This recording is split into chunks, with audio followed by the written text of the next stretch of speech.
Berry Gordy was sitting on $20 million in revenue. Junior Walker was sitting in Battle Creek, Michigan, with a saxophone and a check that wouldn't cover a month's rent. 30 years. 47 records. Songs that made strangers cry in cars they didn't own yet, in cities they'd never visit. Shotgun. What does it take? Songs so deep inside the American bloodstream that doctors should have been prescribing them. Walker played every note with his eyes closed and his whole chest open, and when Motown finally settled the account, they sent him a number so small it was almost an insult disguised as paperwork. He didn't sue. He didn't threaten. He just took it. The question nobody in Detroit wanted to answer was simple. How does a man play the soundtrack of a generation and die with almost nothing? That's what this story is about.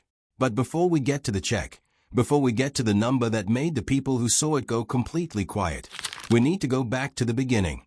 Because you can't understand how Junior Walker ended up where he ended up without understanding where he started. And where he started was about as far from Motown's glamour as you can get.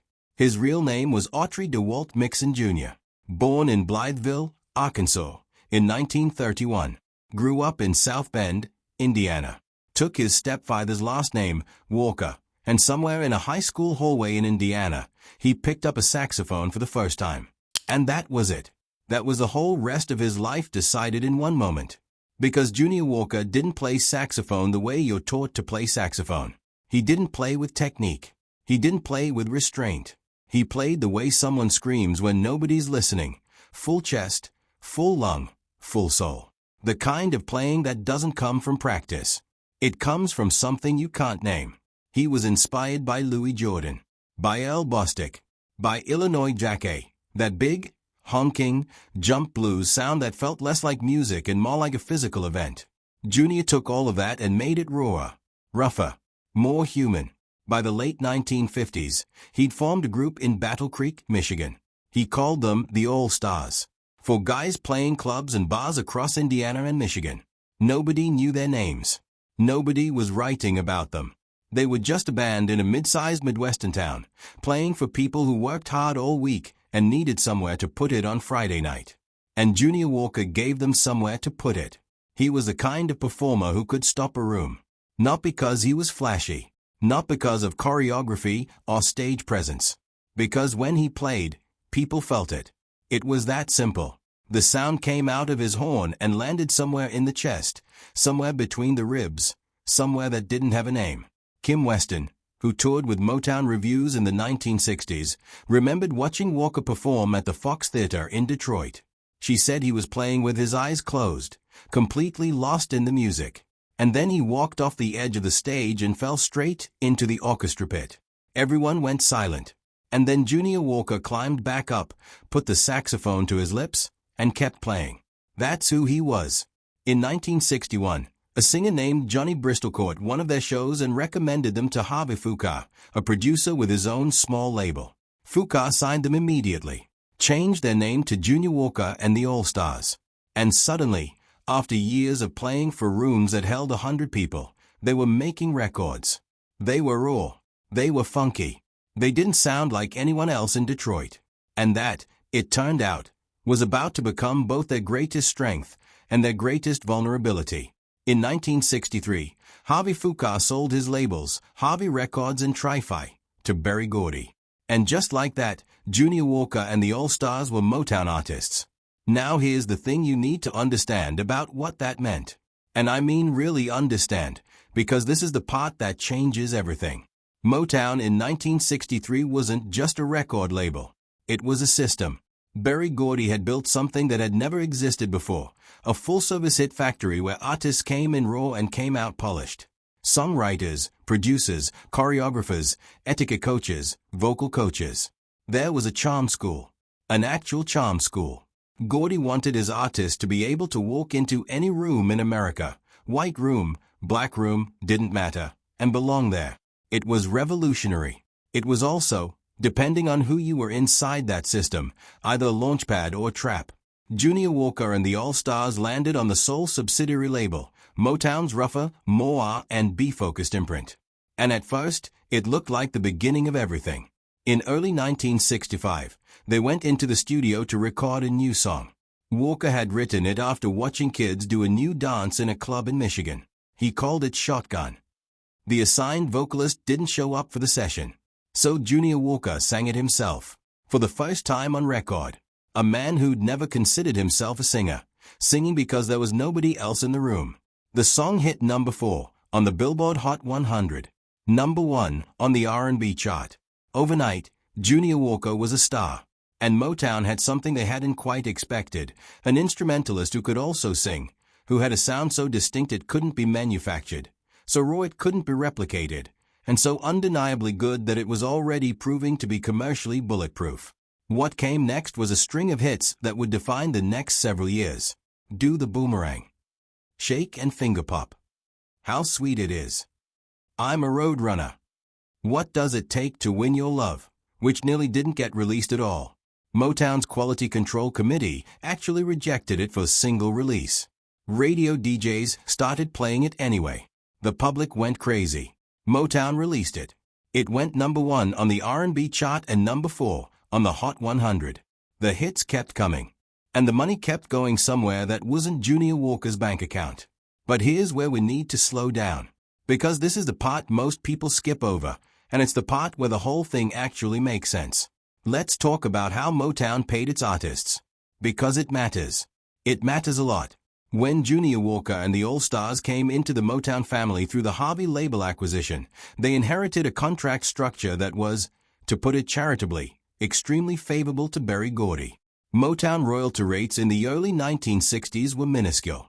According to music industry historians who've reviewed contracts from that era, rates were often less than 2% of sales. When the Jackson 5 signed in the late 1960s, years after Walker, their royalty rate was documented at 2.7%. For artists who signed earlier, the numbers were worse. 2% sounds small. Here's what it means in practice. A record sells 1 million copies. At a retail price of roughly $1 in the mid-1960s, the gross revenue is $1 million. The artist's 2% share is $20,000. But that's before recoupment. Recoupment is the part nobody explained to these artists when they were signing. It works like this. The label pays for everything upfront, recording costs, promotional expenses, sometimes even the cost of the outfits they wore on stage. And every single one of those costs gets charged to the artist's account as an advance. Not a gift, an advance. Which means before you see a single royalty dollar, the label deducts everything they've ever spent on you. Recording session costs, promotional materials, in some cases, touring support. All of it sitting in a ledger somewhere, all of it coming out of your 2% before you ever see a check. Now add this, Motown owned the publishing. That means songwriter royalties, which can be significant and long-lasting, flowed back to Motown's publishing arm, not to the artists who recorded the songs. And here's the move that was particularly surgical. For album filler tracks, the non-singles that padded out an LP, Motown would frequently use cover versions of other Motown songs. That way, as documented in reviews of Motown's album release strategy, the publishing royalties stayed entirely in-house. No outside writers getting paid. The money circled within the system. Meanwhile, Junior Walker and the All-Stars were on the road. The Motown Revue touring schedule was relentless. Multiple cities per week. Multiple shows per night in some markets. The Fox Theatre Circuit. The Chitlin Circuit venues. UK tours. European dates. And here's the financial reality of touring that most people don't think about. Touring costs money. Bus costs, hotels, food, equipment, crew. And in Motown's accounting structure, some of those costs were recoupable against the artist's royalty account. You on the road building your career, building Motown's brand, filling seats in every city, and the cost of the bus you're riding might be coming out of your royalties. Motown's Funk Brothers, the session musicians in the basement studio who played on nearly every record the label made, were paid $10 per song in flat session fees. No royalties. No credits. $10 per song until everything was right. They weren't even allowed to moonlight for other labels without risking fines. When some of them were caught playing on sessions for other Detroit labels, Gordy fined them. The system was airtight. Now, Junior Walker's situation was more complex than the Funk Brothers. He was a contracted artist, not a pure session player. His name was on the records. He had a royalty structure, not just a flat fee. But the royalty structure existed inside the same system, the same recoupment logic, the same ownership of masters, the same publishing structure. Here's what that means in plain language. The label owned everything that generated ongoing income. Masters, publishing, the very songs. And the artist got a percentage of what was left after the label took back what it claimed it was owed. You want to know what that looks like over 30 years of work? You want to know what that looks like when you come off the road for the last time, in your 60s, too sick to walk? We're going to get there. I promise. But first, let me tell you something about who the real villain in this story actually is. Because it's more complicated than one man. It's more complicated than Berry Gordy. And if you don't understand this part, you miss the whole point. Here's the thing about Berry Gordy that people don't want to hear, because it complicates the story in uncomfortable ways. Motown was not uniquely evil.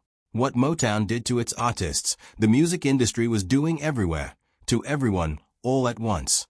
Royalty rates of 2 to 4% were standard across the industry in the early 1960s. Recoupment clauses were standard. Label ownership of masters was standard. Publishing structures that funneled songwriter money away from performers were standard. This was just how the music business worked. It was a system designed from the inside out to ensure that the people who created the product captured the smallest possible share of the value they generated. What made Motown specific, what made it particularly painful for people like Junior Walker, was the scale and the intimacy of the betrayal. Because Motown wasn't a faceless corporation. Berry Gordy knew these people. He came from the same Detroit streets. He built the company with people from his own community, his own family, his own neighborhood. When Junior Walker and the All-Stars were signed, they weren't walking into a cold corporate office. They were walking into a family business. And in a family business, you trust the paperwork. You don't call a lawyer. You don't negotiate. You sign what they put in front of you because Berry Gordy is successful and Berry Gordy likes your music and Berry Gordy is going to make you a star. The contracts reflected the era's standard industry terms. But for black artists, many of whom had no access to independent legal representation, no industry knowledge, and no leverage, those standard terms were devastating in ways they couldn't have anticipated. Martha Reeves and 2 other members of the Vandellas sued Motown for back royalties in the 1980s. 2 of them, Beard and Ashford, claimed they had received no royalties from Motown dating back to the 1960s. There was a settlement. The details were never made fully public. As of the mid-2000s, according to published reports, some disputes were still ongoing. Junior Walker never sued. And that silence, that specific, particular silence, says something. It says something about the culture of loyalty that Motown created. It says something about the power imbalance between a label and an artist who has no leverage, no savings, and no career outside the system that underpays him. It says something about what it costs to fight, when fighting means lawyers you can't afford against a corporation that can outspend you without noticing. But there's a second villain in this story. One that's quieter and more insidious. It's the category. When Motown acquired Harvey Fuqa's labels and absorbed Junior Walker and the All-Stars, the way those artists were classified in the accounting system determined everything about how money flowed. Artists classified primarily as recording artists, as opposed to songwriter-producers, had limited ability to capture income from the publishing side. And Motown controlled publishing through its own in-house arm, Joe Beat Music. Joe Beat became one of the most valuable music publishing catalogs in American history. It was eventually sold to EMI in a deal that valued it at hundreds of millions of dollars. The songs in that catalog, songs that Junior Walker recorded, songs that were built on his sound, songs that only existed as hits because of what he did with a saxophone, generated income for decades after he died. He didn't own a piece of it. Not a note. And here's the part that really lands when you sit with it. Shotgun. The song Junior Walker wrote himself after watching kids dance at a club in Michigan. The song he sang because the assigned vocalist didn't show up is now in the Grammy Hall of Fame. It's been licensed for films, for commercials, for television. Every time it plays, money is generated. Walker wrote the music and composed the track. His songwriting credit is on the record. But the publishing, the long-term income stream from that copyright, lived inside a structure that Motown controlled and Junior Walker could not access on the terms available to him. There's a word for what happens when a system is constructed so that the people who create the value are the last to receive it and the first to be forgotten. We'll get back to that word. In 1993, Junior Walker was diagnosed with cancer. He kept touring. Not because he had to. Not because someone was forcing him. Because touring was the only income stream that reliably paid. Royalties were uncertain. Recording advances had dried up. But a man with a saxophone and 40 years of one of the most recognizable sounds in American music could still fill a room. And a full room meant a check at the end of the night. Not long before his death, Walker had just returned from a tour with the Temptations, the Four Tops, and other Motown stars. When he got back, his bandmate Willie Wood said he had lost the strength in his legs. He never really came back to where he could walk again. He was in his early 60s. He was dying. And he'd spent his final functioning years on a tour bus. He died on November 23, 1995, in Battle Creek, Michigan, the city he'd lived in since the late 1950s. The same city where he'd formed the All-Stars. The same city where, decades earlier, he'd been just a guy with a band playing bars on Friday nights. The same year he died, he received the Rhythm and Blues Foundation's Pioneer Award. You need to understand what that award is.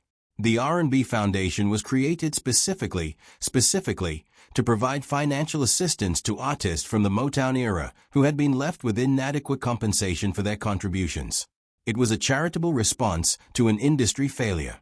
The fact that Junior Walker was a recipient tells you everything about his financial situation at the end of his life. You don't receive emergency support from a fund designed for impoverished music legends if your royalty account is healthy.